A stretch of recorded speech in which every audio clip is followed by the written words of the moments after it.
Hi everyone. I am going to take a bit of a departure from what I usually talk about because Echad min b'nei chavura, one of the people part of our WhatsApp group listening to these very classes, passed away yesterday. A person who was part of my childhood, and later on I was zochet to have him as a neighbor, Harold or Tzvi Bernstein, Zechrona Levracha, who just passed away yesterday.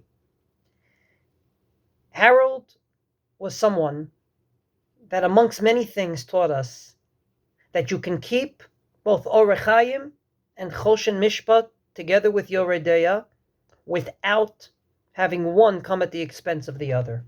On the one hand, those that knew him know he was a nervous person, nervous in a positive sense, nervous to keep the Ratzon Hashem when it came to Orech Chaim. His shilas of when as a Kohen do I have to move an Oker Raglai in Ritzei to go to the front of the shul? When is the proper time to accept Shabbos at home if I do an early Shabbos? And many other such shilas. Not to mention the fact that he was at Minyan 3 times a day, and the first person to be at Minyan 3 times a day, to the extent that even though he made Aliyah later in life, 3 shuls gave him the keys, knowing that on him you could rely that he'll be at Minyan 3 times a day, and on time. On the other hand, an Ish Chesed, a person that went out of his way as a Kohen to be part of a Chevra Kadisha, not in Taharas Chas v'Shalom, but rather in ensuring that a Shiva home had everything they needed.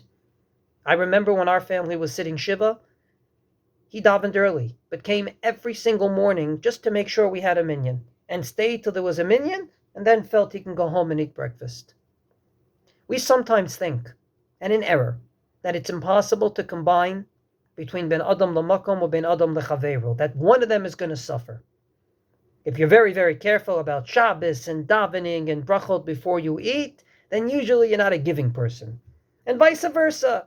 If you volunteer on an ambulance, on Atzala or Mada, then usually you're not exactly at minyan on time. Harold taught us it could be possible to do both.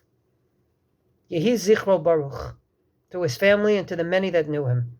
And I hope and pray that as he goes up to the Olamot HaElyonim, all the Nosei Kelim on the Shulchan Aruch, for all the halachos that he fulfilled, will come out to greet this gem, who went ahead and said to the entire world, I will fulfill the Ratzon Hashem, and I will do so without one coming at the expense of the other.